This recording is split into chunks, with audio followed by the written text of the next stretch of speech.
All right, everybody, good afternoon. We're your after lunch session, but not the after lunch where you're falling asleep session. I hope that's not the intent. We got a lot to unpack in a short period of time, so I'm going to probably talk too quickly, but I'm just going to dive right into it. I'm Jason Anderson. I'm one of the principal PM managers in the Azure Blockchain engineering team.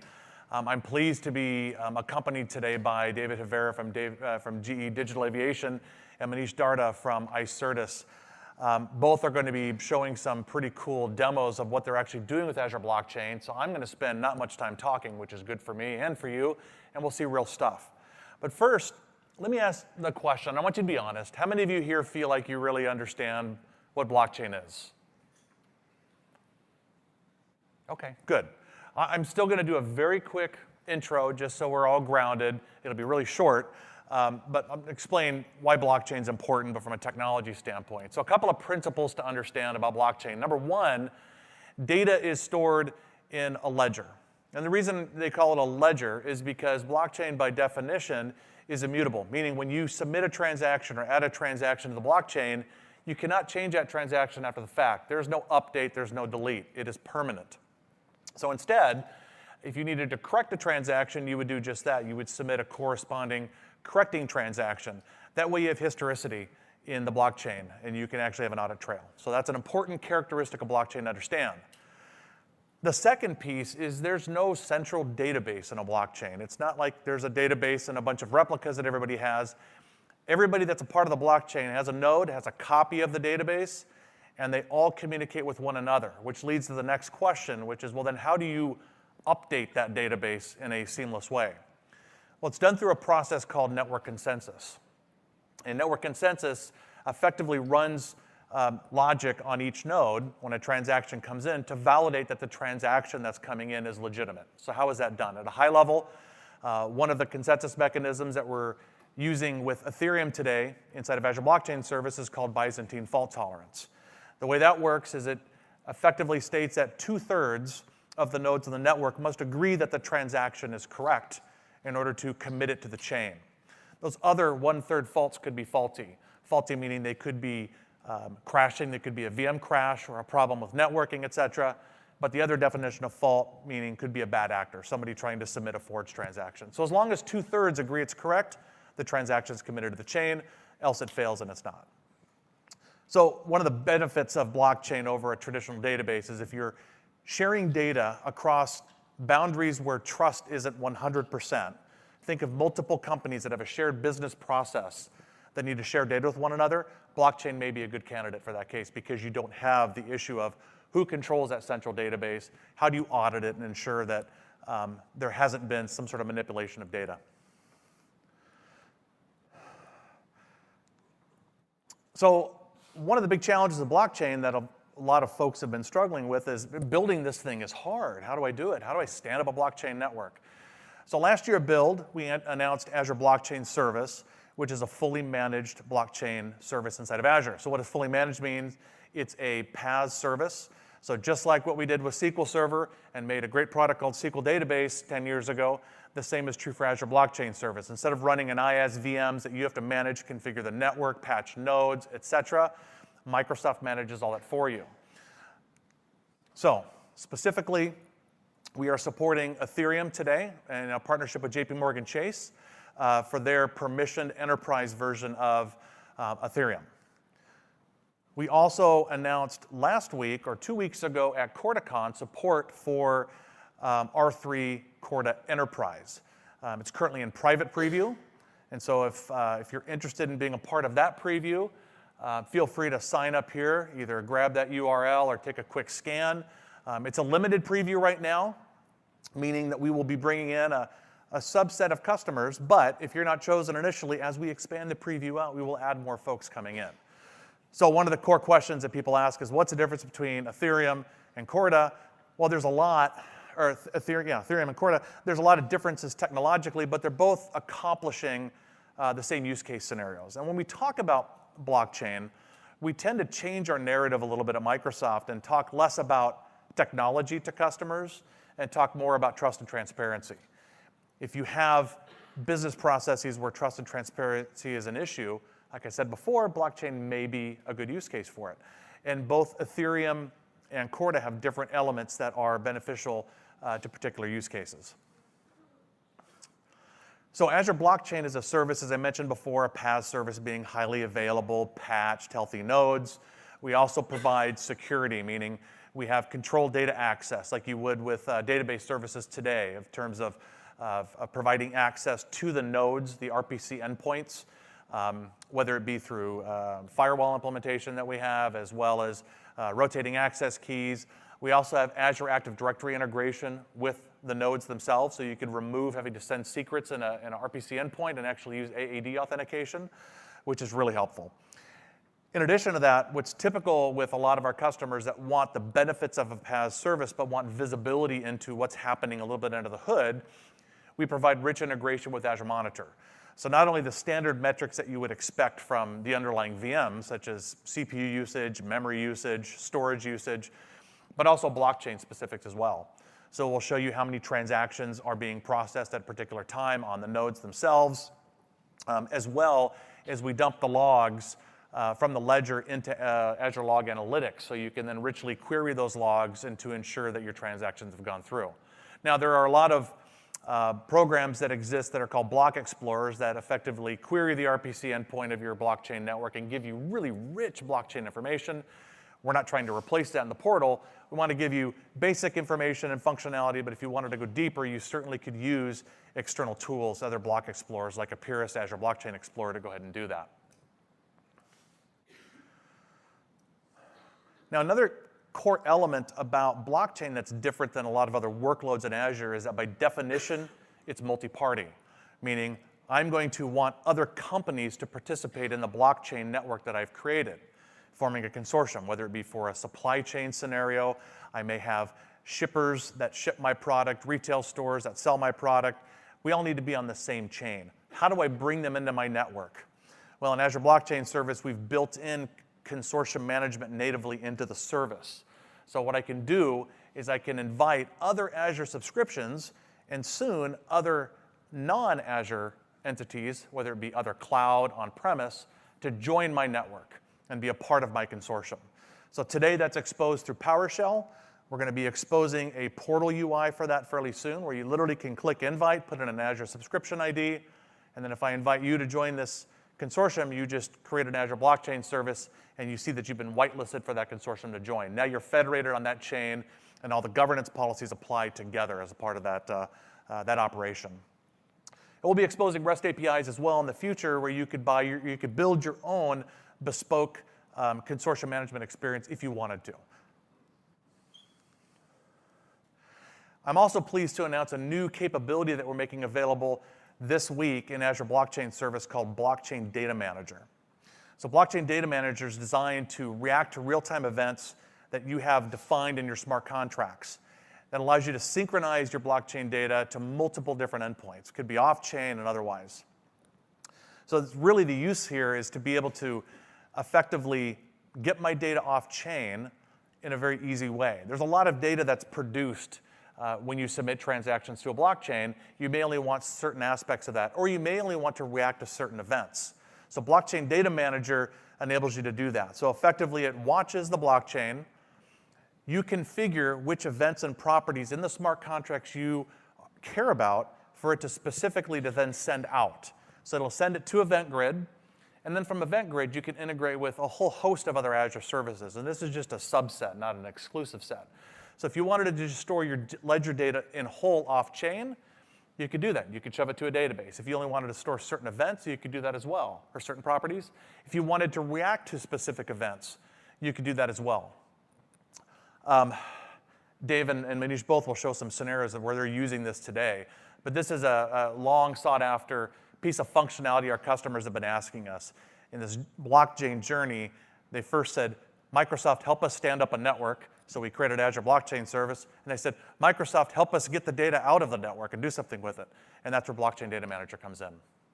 So this is available today in public preview. You'll be able to see it in the portal and be able to use it.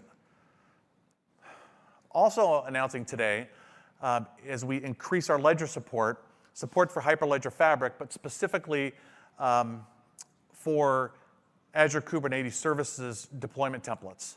So eventually we'll be moving into managed services with this, but we wanted to provide a rich and flexible set of services for our customers to use that are not available today for Fabric. So I'm going to just quickly play a video. My colleague, Ramya, who is based in India, who built a lot of this work, wasn't able to come, and so she recorded a short video to show you what the experience is going to look like. So I'm going to go ahead and play that.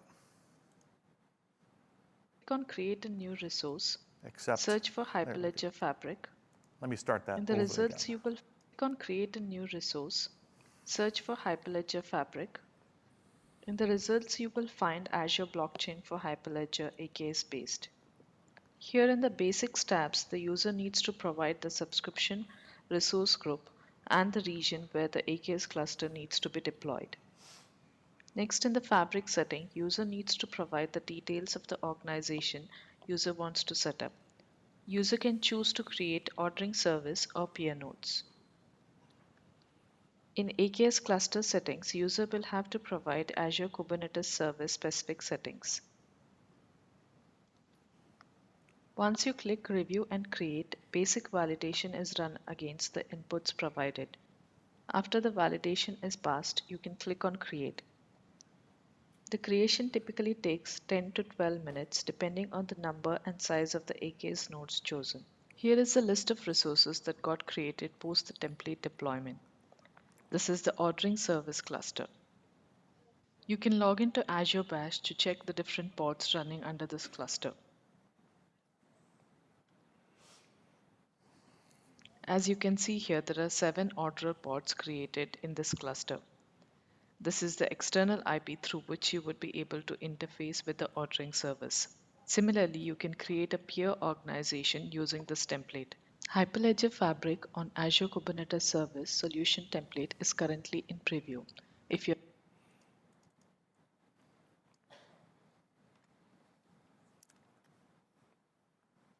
Now if I could just find out where my mouse is. There we go.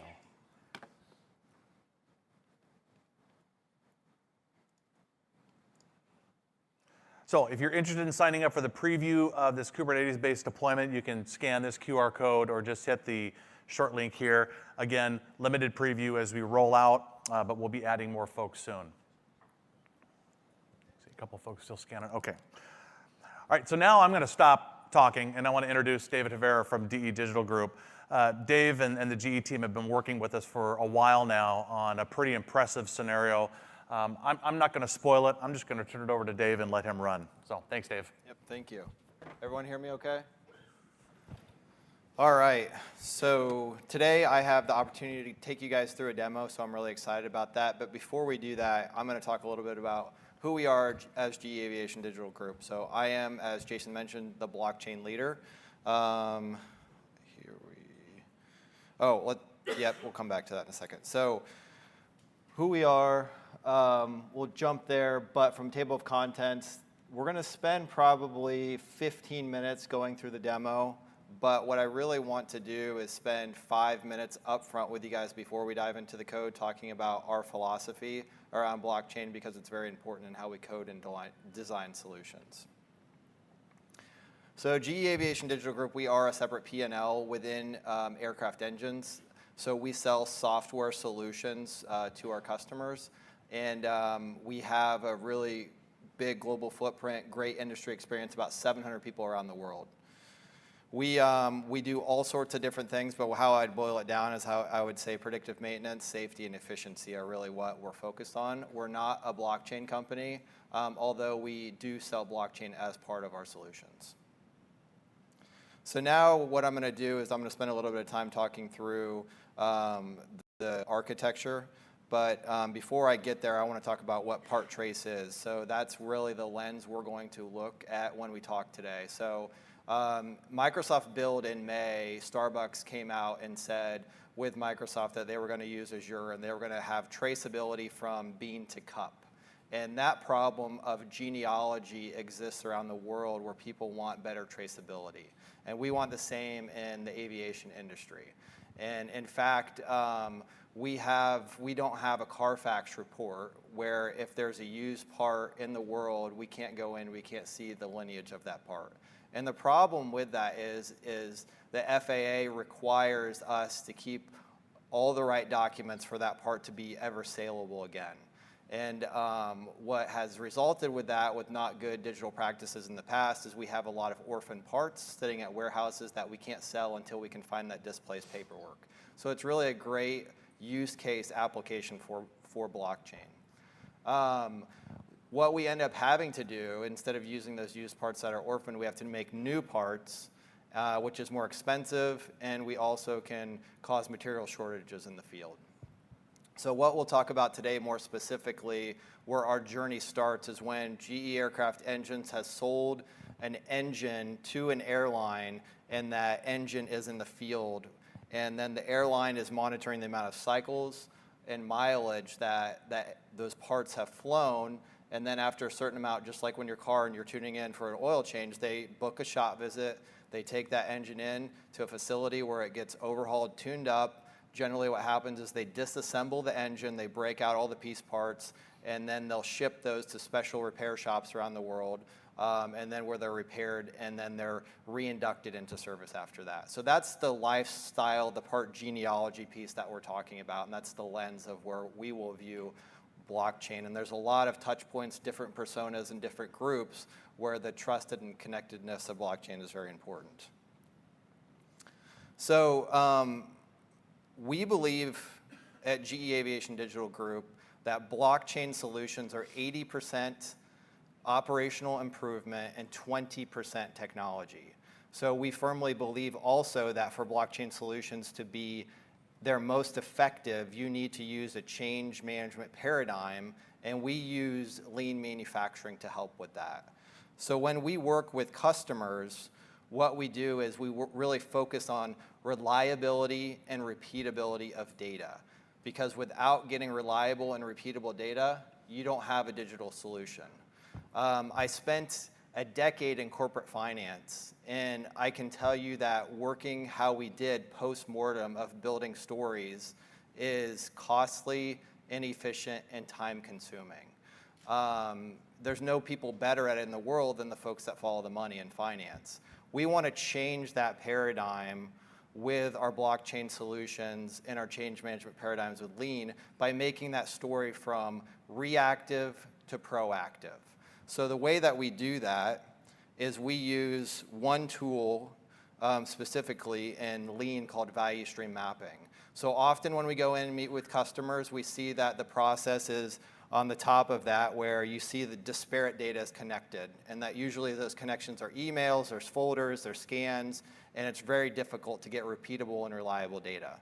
So what we do before we architect anything is we improve the flow of that operationally, and we meet with all the data custodians and we say we need to improve this and make it reliable.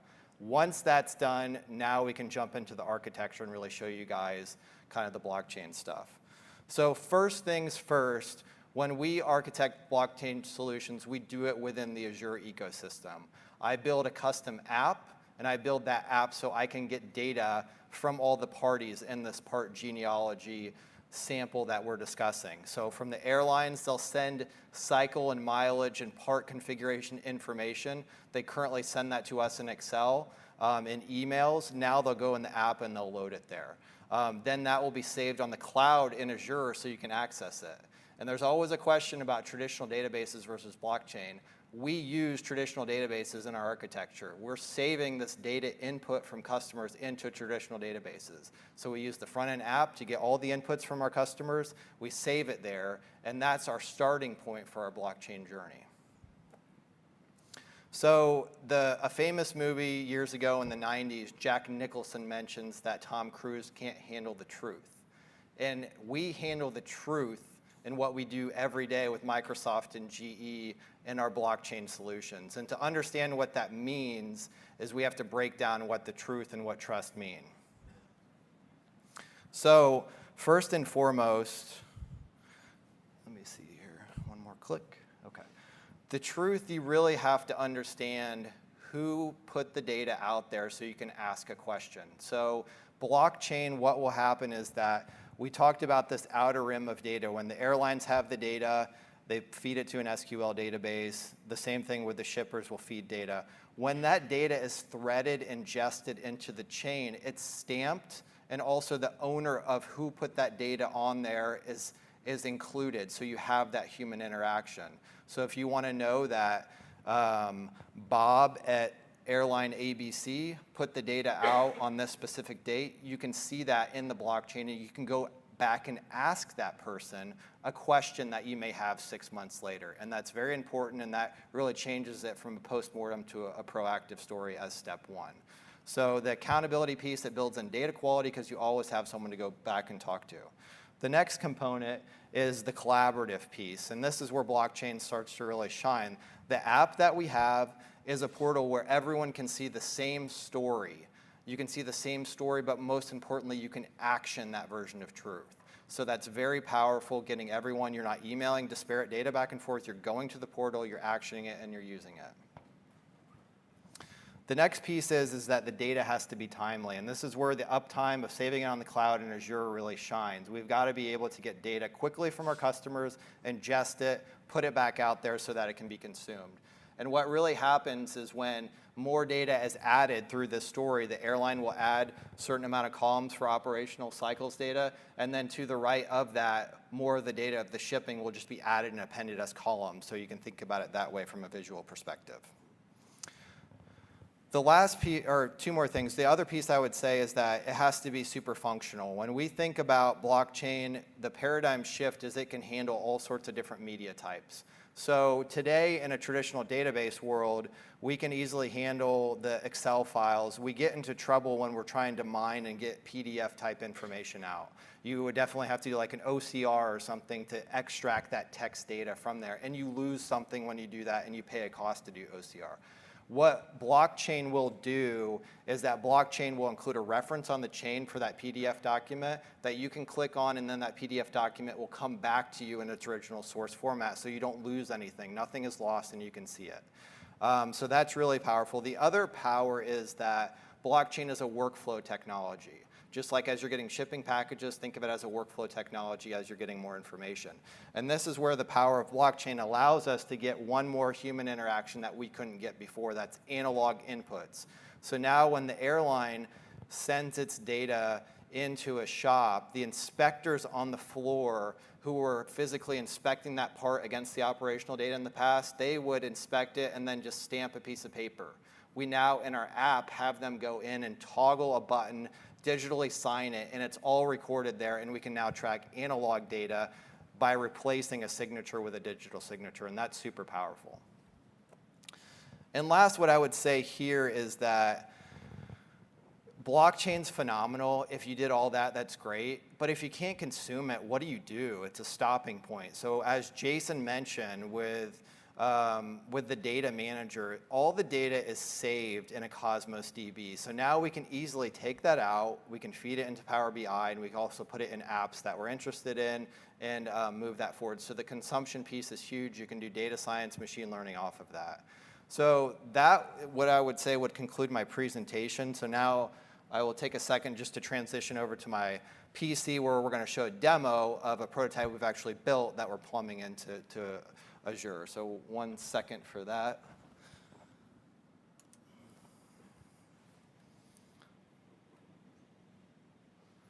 Okay, perfect. So this is the app that I was talking about, and it has the operational flow here where you have an aircraft in the air. It sends the part cycle data. You have the inspection persona. They digitally sign it, shipping, repair, and et cetera. So we're just going to go through, and we're going to show you that this is a working prototype. So first and foremost, we'll click on the work scope. Again, the takeaway from this is that we're giving everyone a portal to see the version of truth and to action the version of truth, and to show you how easy this can be.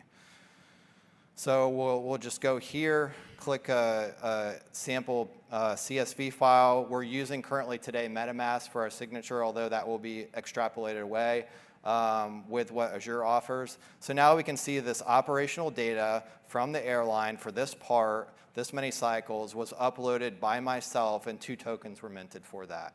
Now that person is responsible, and we can always go back and look at it.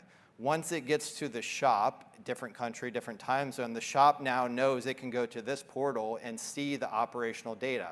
When the shop has disassembled the engine and they want to check it against the part, they see this data and then they can check it. That digital signature is recorded and confirmed on the chain. It's date stamped and you can see who did it, so you can go back and you can talk to those folks. Next is where we come into kind of the hashing aspect with IPFS, where if we want to upload a PDF file, what that would look like is we would choose a PDF file here, and this may take a second because it is IPFS, but you will see we are uploading this document here, and then eventually, right now, we are going to get a document number, and this would be an IPFS hash that we could reference inside Azure as a pointer, hyperlink it, and then we could click and we could get our document back. So again, you're not using storage on the chain, you're just referencing it as a pointer, and then it's really, really interesting and phenomenal in my opinion that you can do that. Onto the repair, if you want to add ERP data to understand what happened at the shop with this, you can absolutely do that and just kind of complete the example of our story. So we know that when this was in the shop, these parts were basically just washed, and then they were repaired with these numbers. So now what I'm going to do after this is I'm going to quickly jump into VS Code and show you guys how easy it is to kind of make this happen. Once again, I built this prototype outside of Azure and we're plumbing it in, so that's why I'm kind of bouncing around. So jumping to VS Code, the first thing that you really need to do is you need to download this Azure Blockchain Development Kit. And with that, it has all the latest features, and there's a lot of good Block Talk episodes out there that you can reference. And then it's as easy as you can create a blank contract or you can create work from an existing template.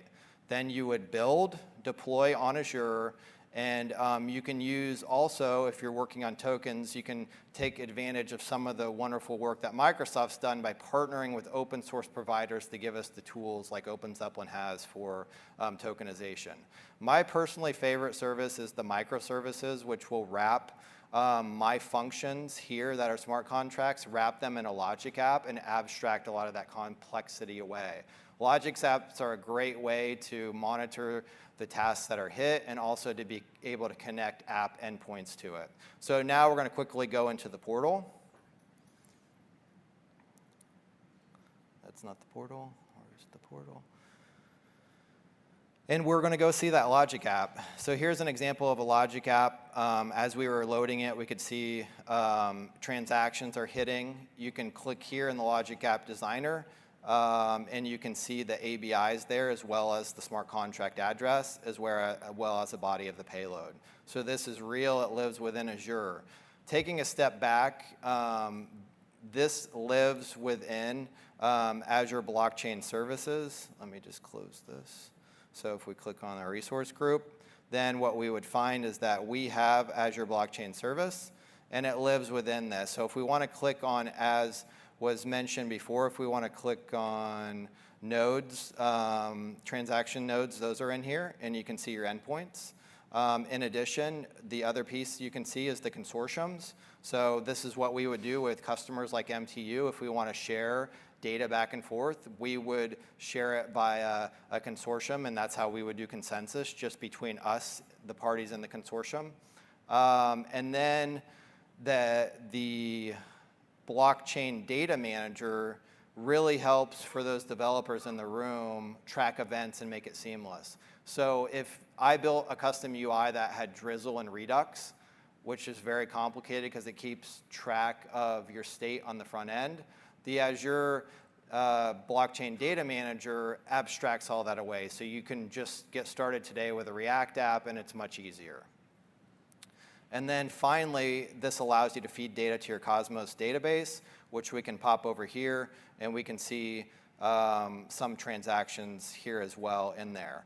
Once the data is in the Cosmos DB, you can do anything with it. I'm going to show you a couple examples. The first and foremost is that I piped that over to Power BI so I could see the number of parts that I currently had on an engine, the number of remaining cycles. I can also see information. I know it's hard to see, but I can see block hash information, reference number, and all of that if you really want to prove the authenticity around this.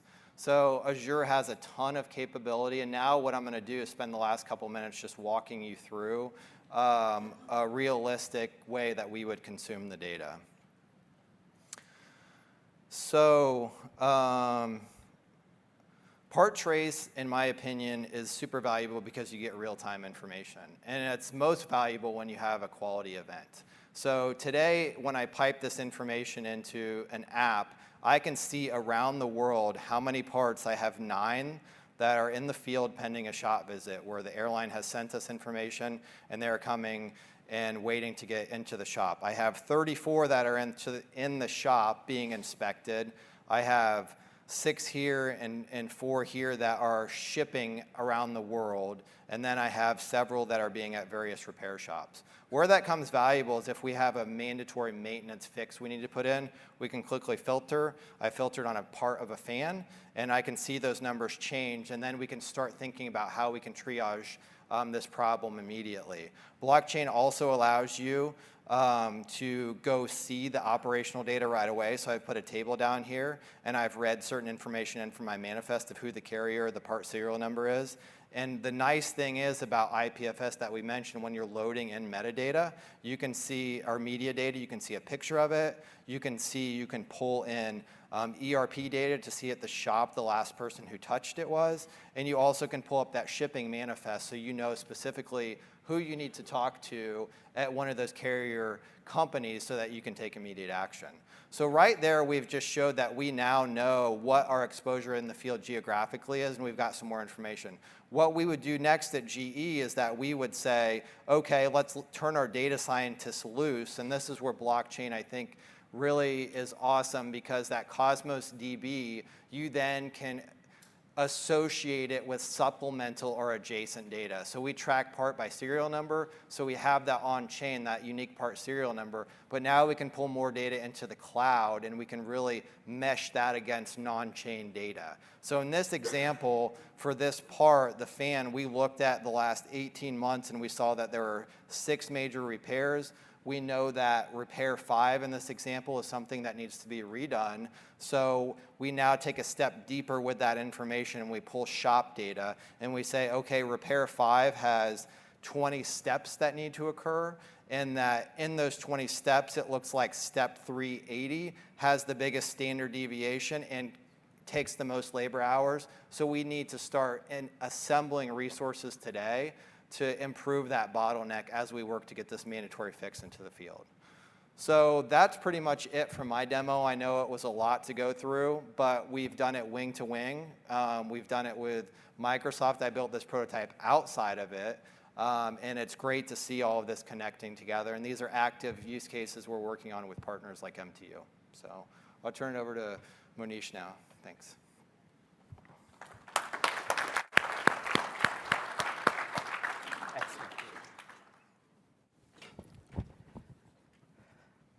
Hi, everybody. Monish Sardak. Good afternoon.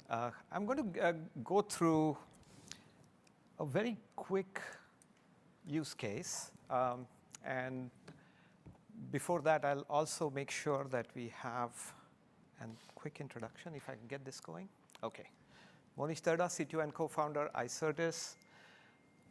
We are not a blockchain company. We are actually an enterprise contract management company. We manage contracts for some of the largest companies in the world, buy-side corporate contracts as well as sell-side contracts.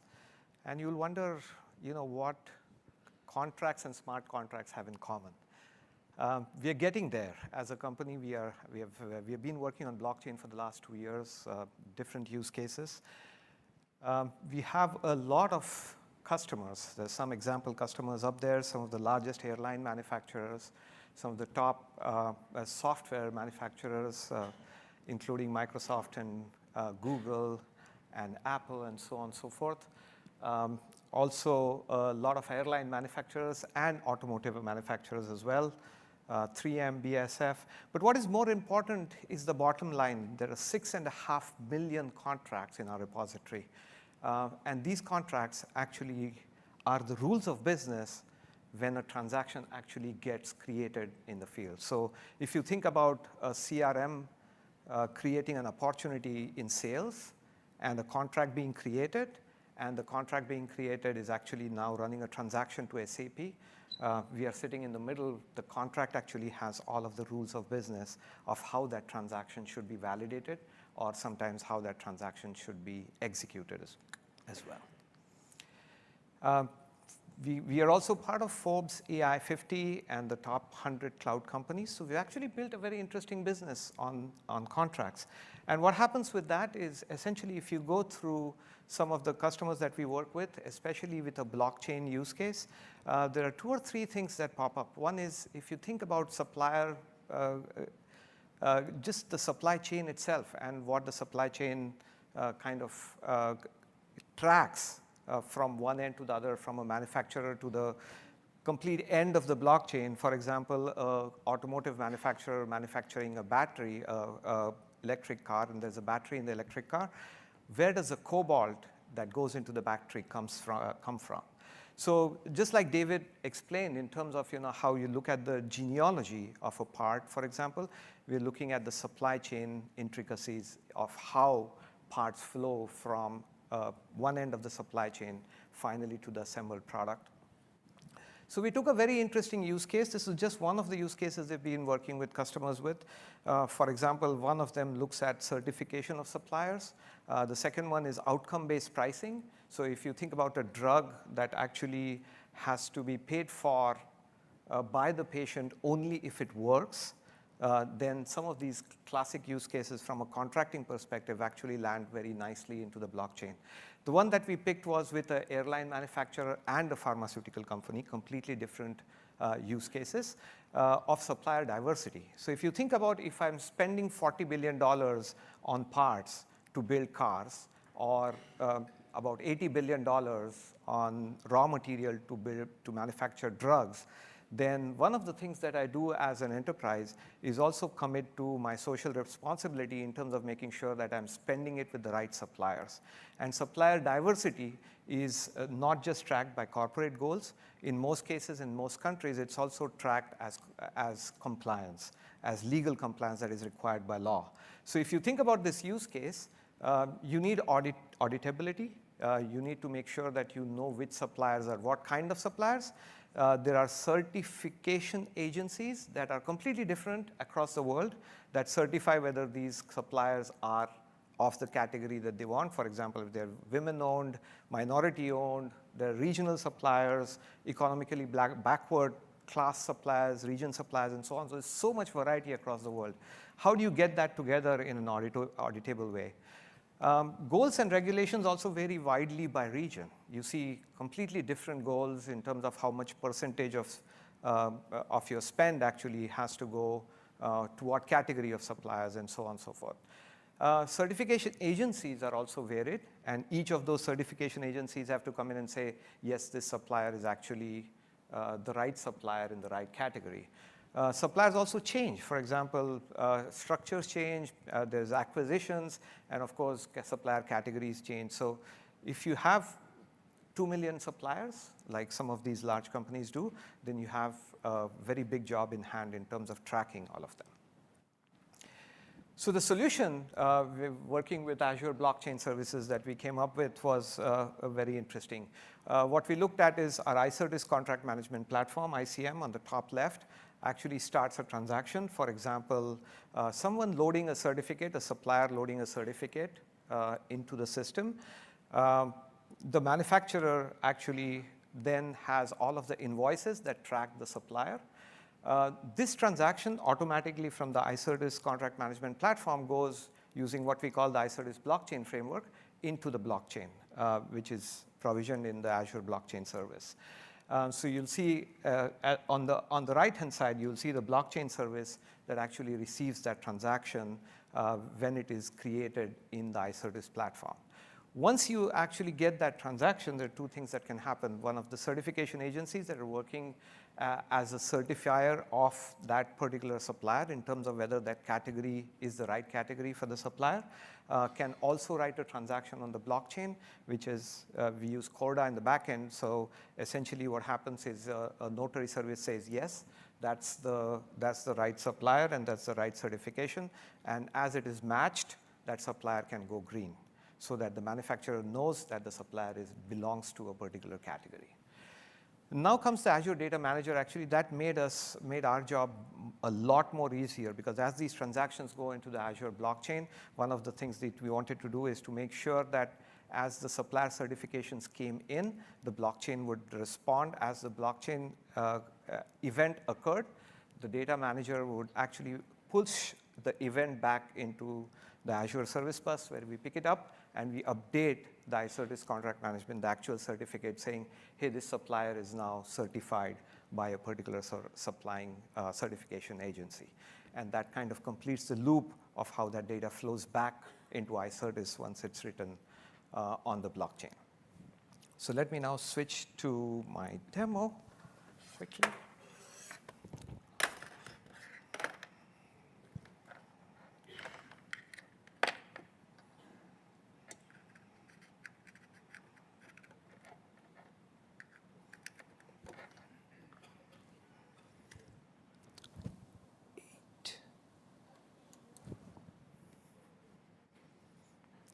Okay.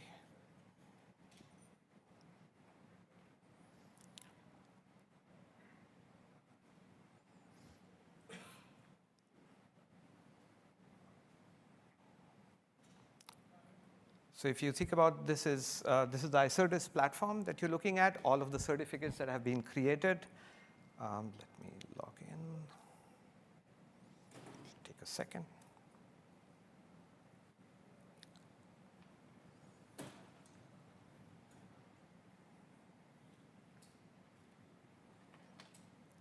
Okay.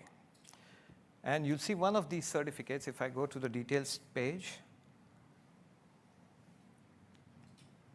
You'll see some of the details on the certificate in terms of what is the supplier, what kind of certificate it is, what kind of diversity category, who is the certifying authority, et cetera, and the validity date and the validity end date, so that you know what the certificate is valid for. And when this certificate is created on the iCertis platform, it writes it to the blockchain. The blockchain actually then knows that the record is in the blockchain, it is certified, and when the certifying agency says that this supplier is now actually certified, the certificate is valid, the transaction is then counted against that supplier. So let's take a look at, very quickly, how that dashboard actually looks like.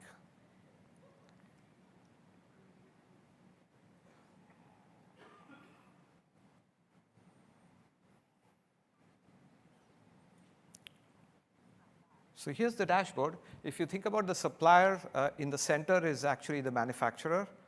It could be a set of manufacturers, so it's all distributed.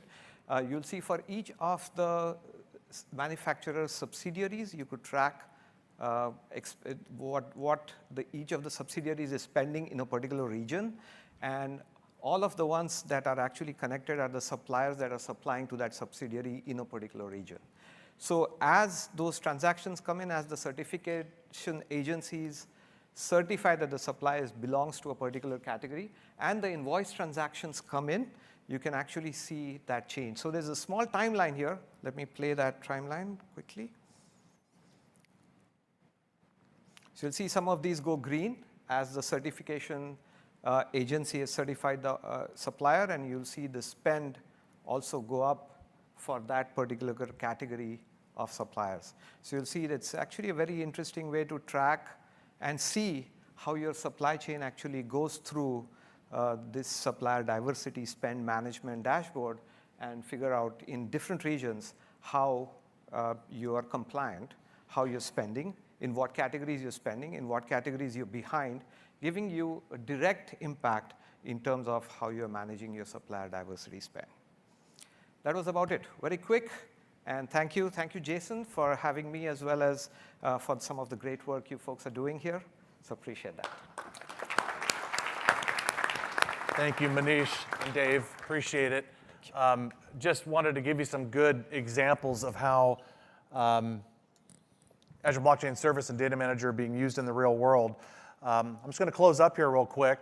I didn't talk about everything that we've been announcing either. I didn't talk about Azure Blockchain tokens, We've just announced a new tokenization service. Dave referenced in part of his demo about how he tokenized part of those transactions. So if you're interested in learning more about this, there's a session at 3 o'clock, and I'll show you session information in a second on that.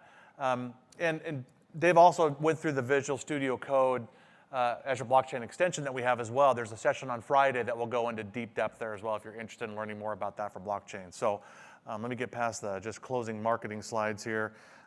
Though I do want to say, I want to thank, we've got a good set of partners and customers that are onboarded to our platform that have been working closely with us, such as GE and Icertis. I want to thank them for that. Here's the list of sessions that you can refer that are other blockchain related. There are some others that are being done by some MVPs and others. So if you're interested, you can just do a search for blockchain in the app, and these will show up as well. And then one last thing, we are doing a focus group where we'll be talking about some of the futures that are coming up. It'll be an NDA activity that's going to be happening. Is that tomorrow, Palin? Tomorrow. Oh, it's right in front of me. Tomorrow at 4:30. If you're interested in participating in this, please scan and sign up. You can't sign up at the door. We need to pre-approve folks to come in, if you will. But we'd like your feedback. If you have some feedback in terms of how we're building the services, et cetera, we have some very targeted questions that we want to ask. So it's a focus group form. List of resources. This will be in the deck afterwards. I have to get my mandatory evaluation slide, but I want to thank you for your time and letting us get through this quickly. The red light's blinking. So with that, we'll go ahead and close. If you do have any questions, though, I think we have a couple of minutes. Happy to take questions from the stage, or I can catch you. You can catch us at our booth as well. Happy to chat more there. So thank you very much.